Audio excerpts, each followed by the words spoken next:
बिस्मिल्लाहिर्रहमानिर्रहीम। अल खम्र जुम्माउल इस्म, शराब गुनाहों को जमा करने वाली है। पहले लफ्ज़ अल खम्र, खमर खिमार से है। खिमार का माना होता है वो चादर जो औरत पर्दे के लिए अपने ऊपर लेती है। यहाँ हम इसका माना शराब कर रहे हैं।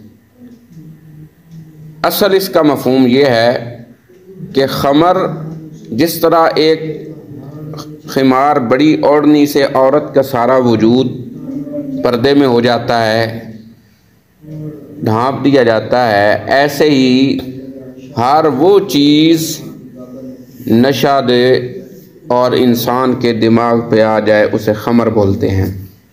और शराब में ये चीज़ अज़रुए अतम सबसे ज़्यादा है, इस वजह से खमर कमाना शराब कर देते हैं। वैसे खमर कहते हैं वो चीज़ जो इंसान के अक़ल पर पर्दा डाल दे। खमर किसे बोलते हैं? जो इंसान के अक़ल पर पर्दा डाल दे उसे खमर बोलते हैं। और शराब को खमर इसलिए बोलते हैं कि शराब में ये चीज़ अतम यानी ज़्यादा कामिल तौर पे मौजूद है, तो इसलिए खमर का माना क्या कर देते हैं? शराब कर देते हैं। जुम्मा ये मुबालगा का सीगा है, बहुत ज़्यादा जमा करने वाली अल इस्म गुनाहों को। यानी जब इंसान के अक़ल पर पर्दा आ जाता है, इस हदीस को समझिए, जब इंसान की अक़ल मऊफ़ हो जाती है तो उसे समझ ही नहीं आती अच्छे और बुरे में तमीज़ करने, अपने और पराई में तमीज़ करने, हलाल हराम की तमीज़ करने की उसे समझ नहीं होती। इस वजह से वो हर किस्म की बुराई का मुर्तकिब हो जाता है। ये मतलब है शराब पीने वाला जो है उसके अंदर जब तमीज़ ख़त्म हो जाती है, तो आप इसके साथ अगर हदीस एक और मिला लें कि इज़ा लम तस्तही फस्ना मा शिता, जब बंदा शराब पी लेता है उसके अंदर से हया क्या हो जाती है? खारिज हो जाती है। अब वो अपनी मर्ज़ी करता है। बहन, बेटी, माँ जी, सके रिश्तेदारों की भी उसको तमीज़ नहीं होती। उसके सामने जो आता है बस वो जो उसकी अकल जो है वो तो मऊफ़ है ना, अब बग़ैर अकल के जैसे एक पागल आदमी करता है। ये जानबूझ के एक ऐसी चीज़ के मुर्तकिब होने की वजह से इसकी हालत है जो शरीयत ने हराम की है। अब ये गुनहगार होगा और इसको सज़ा भी मिलेगी जी। अगर शरीयत इस्लाम के मुताबिक हुकूमत जो है वो निज़ाम चला रही है, फिर तो उसको सज़ा भी आई। तो शराब भी जो है वो आम है जी। जब इंसान की अकल मऊफ़ हो जाती है, दो चीज़ें ऐसी हैं। एक इमाम गज़ाली रहमहुल्लाह की मैं यहाँ बात करते चला हूँ, जो मेरे उस्ताद मोहतरम ने कही थी, मैंने उनकी ज़ुबान से सुनी थी कि जब इंसान के नफ्स के अंदर यानी इंतशार पैदा हो जाता है, इंसान जना या इंसान की वो इंतशार मुकम्मल तौर पे इंतशार हो जाता है, तो इंसान की जो 90% अकल है वो मऊफ़ हो जाती है। ये इमाम गज़ाली का कौल है। और जब शराब पीता है तो फिर मुकम्मल उसकी अकल क्या हो जाती है? मऊफ़ हो जाती है। और याद रखें, कोई भी गुनाह है ना, उससे बचना चाहिए। एक वाक़या बनी इसराइल का कि बनी इसराइल के अंदर एक आलिम आबिद थे, लोगों ने उसे पकड़ लिया। 3 गुनाहों की उससे फरमाइश की गई कि बच्चे को कत्ल करना है, औरत से ज़ना करना है और शराब पीना है। तो उन्होंने सोचा कि शराब एक ऐसा गुनाह है जिसका ताल्लुक़ सिर्फ मेरी ज़ात से है, मैं इससे पी लूँ और बच जाऊँगा। क्योंकि जब इंसान पर मुश्किल वक़्त है तो वो क्या कर सकता है? कलमा कुफ़र से भी वो काफिर नहीं होता। जैसे हज़रत अम्मार बिन यासिर रज़ी अल्लाह अन्हु का वाक़या है जी कि जब उन हज़रत यासिर रज़ी अल्लाह अन्हु को शहीद कर दिया गया, हज़रत सुमैया रज़ी अल्लाह अन्हा को शहीद कर दिया गया, तो फिर इनकी ज़ुबान से कुछ ऐसे अल्फाज निकल आए जी। 14वें पारे में फिर उसके लिए अल्लाह ने उतारा है 14वां पारा सूरत अन-नहल, वहाँ इस कानून को ज़िक्र किया है कि अगर इंसान मुश्किल में पड़ जाए तो अफसलियत तो ये है कि इंसान ऐसी चीज़ों से अपने आप को बचाए। लेकिन अल्लाह ने हमें क्या दिया है? रुख्सत दी है कि मन कफ़र बिल्लाहि मिन बादि ईमानिही, जो कुफ़र करता है ना अल्लाह के साथ अपने ईमान के बाद, इल्ला मन उकरिहा, यहाँ देखो इस्तिस्ना है, हाँ जो आदमी उकरिहा मजबूर कर दिया गया, व क़ल्बुहु मुतमइन्नुम बिल ईमान, और उसका दिल किसके साथ मुतमइन है? ईमान के साथ। जी ये आयत नंबर 106 है सूरत अन-नहल की 14वां पारा।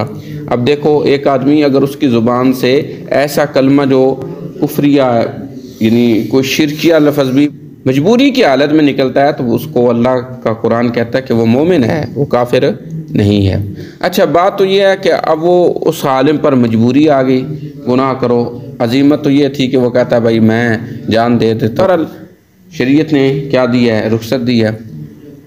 अब जब वो बंदा उसने कहा छोटा गुनाह करता, उसने शराब पी, उसने क्या किया? शराब पी, बस अकल मौफ होगी, बच्चे को कत्ल भी कर दिया और उसे जना भी कर दिया। इससे हमें दो चीज़ें समझ आई, एक तो ये हदीस समझ आ रही है कि अकल पर क्या आ गया? पर्दा आ गया। दूसरा ये चीज़ समझ आई कि कोई गुनाह छोटा नहीं है, और ना समझो किसी को। आप जिस गुनाह को छोटा कर समझेंगे वही आपके लिए तूफान की मानद हो जाएगा। गुनाह कोई भी छोटा नहीं है। मैं सोचता रहता हूँ सही बात है, कोई गुनाह है, हाँ एक के मुकाबले में दूसरा छोटा होगा, लेकिन हकीकत में कोई गुनाह छोटा नहीं है, सब बड़े हैं भाई।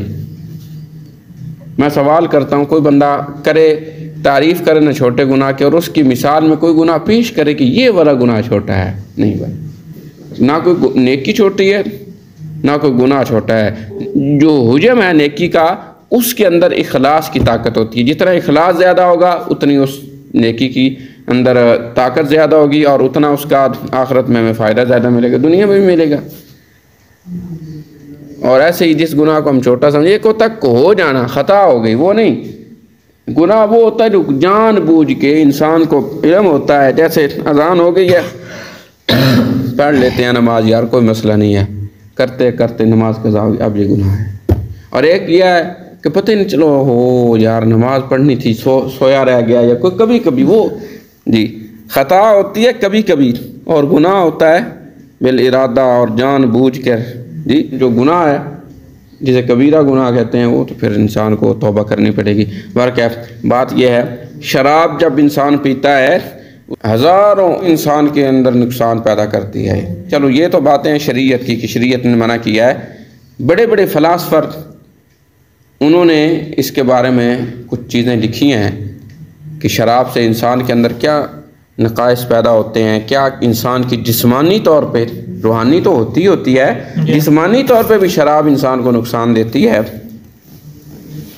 बड़े बड़े फ़लासफ़र, एक डॉक्टर पारस है जो इटली का रहने वाला है, वो लिखता है कि अगर दुनिया में शराब ना होती, अगर दुनिया में शराब ना होती तो निस्फ़ गुनाह और बीमारियां हमें मालूम ही ना होती। यानी उसके कहने का मतलब है कि जो निस्फ़ यानी आधी बीमारियां दुनिया में हमने पाई हैं वो किस वजह से हैं? शराब की वजह से हैं। गुनाह की एक वजह क्या है? शराब है। यानी इंसान की जब अक्ल ही मौफ हो जाती है उसे तमीज़ ही नहीं रहती। और बड़े बड़े फ़लासफ़र हैं, एक और कहता है कि दुनिया में निस्फ़ से ज़्यादा गुनाह शराब की बदौलत सरज़द होते हैं। यूरोप जो है ना, अरे यूरोप जिन्हें हम बड़ी खूबसूरत निगाह से देखते हैं, औरत के हुकूक का नारा लगाने वाला यूरोप, ऐसे ही है।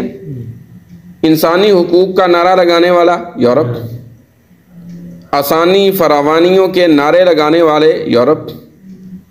और अब आगे देखें, अफ़गानियों के कातिल यूरोपी, फ़लस्तीनियों के कातिल यूरोपी, इराकियों के कातिल यूरोपी।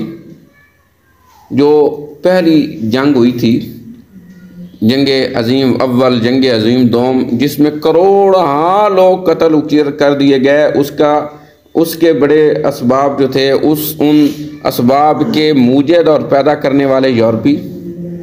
आज तक दुनिया में सबसे ज़्यादा जो कातिल है ना, सबसे बड़े कातिल, सबसे ज़्यादा कत्ल करने वाले यूरोपी। मुझे यहाँ एक मिसाल याद आ रही है बड़ी ज़बरदस्त। एक गांव था, उसमें एक चरवाहा था, उसने अपनी भेड़ों के लिए 4-5 कुत्ते रखे हुए थे। बहुत बड़ी बाढ़ बनाई हुई थी। शाम को बाढ़ में भेड़ों को क्या कर दे, बकरी और भेड़ें अंदर जमा करके बाहर कुत्ते छोड़ देता और बाढ़ को क्या कर देता, बंद कर देता। भेड़ियों की एक जमात थी। जब इतने बड़े बड़े कुत्ते और इतनी बड़ी बाढ़ होती जिसे वो क्रॉस नहीं कर सकते, उन्होंने देखा कि यार हमारे लिए बड़ा मुश्किल है। उन्होंने एक जुलूस निकाला कि बकरियों को आज़ादी दो। क्या जुलूस निकाला? बकरियों को आज़ादी दो। अब बकरियों की आज़ादी का नारा लगा है। आगे आगे भेड़िए हैं, पीछे पीछे बकरियां, भेड़ें, ये भी उनके साथ शामिल हो गए। दबाव आया, उस मालिक ने बाढ़ ख़त्म कर दी, कुत्ते बांध दिए।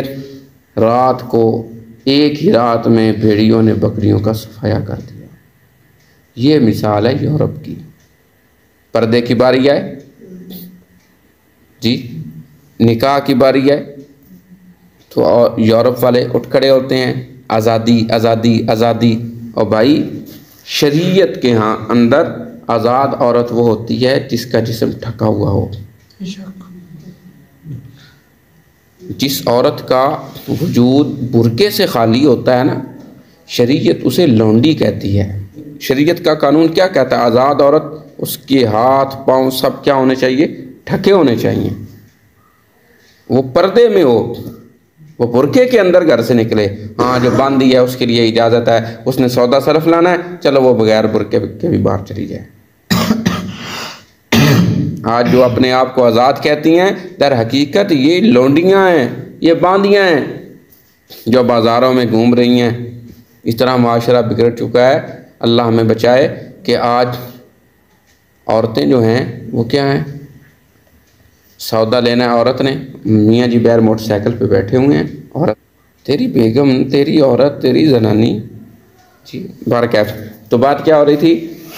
प्यारे फ़िलासफ़र ने क्या कहा, जो डॉक्टर है इटली का, कि हमने निसफ़ बीमारियां जो हैं वो पाई शराब की वजह से हैं, हमें उनकी ताक़ीद शराब की वजह से हुई है। और दूसरा फ़िलासफ़र क्या कहता है, निस से ज़्यादा गुनाह उन गुनाहों का इर्तिकाब शराब की वजह से होता है। एक डॉक्टर कहता है, ज़रा तवज्जो कीजिएगा, शराब के नुकसानों में, शराब बंदे के लिए क्या है? जहर है, पहला नुकसान। दूसरा नुकसान, जिस्म की ताकत को ख़त्म कर देती है। तीसरा नुकसान, आदमी का हाजमा इससे ख़राब हो जाता है। चौथा नुकसान, शराब से कब्ज़ पैदा होती है। पाँचवा नुकसान, भूख का निज़ाम ख़राब हो जाता है। छठा नुकसान, मर्दाना क़ुव्वत ख़त्म हो जाती है। सातवां नुकसान, इंसान अपना वसूख खो देता है। ठीक भी हो तो जी, उसका वसूख क्या हो जाता है? ख़त्म हो जाता है। डर, उसके अंदर डर पैदा हो जाता है। आवाज़ भारी होना, यानी इंसान का अपने आवाज़ की तार चढ़ाओ, उसके ऊपर इंसान का कंट्रोल नहीं रहता। नंबर 9, हमेशा की खांसी उसे होती है। नंबर 11, आदमी मदहोश रहता है। उस मदहोशी में सबसे बड़ा नुकसान ये होता है कि वो अपना राज दूसरों को दे बैठता है। बड़ी बड़ी राज की बातें क्या करता है? हाँ, रात को यूँ किया है, ये किया है, वो किया है, ठीक है, चेहरे की ये तो वैसे ही बिगड़ जाती है। 11वां, ये 11 नुकसान एक डॉक्टर ने शराब के क्या किए हैं, बयान किए हैं। मेरे ख्याल में इतना सबक क्या है, काफ़ी।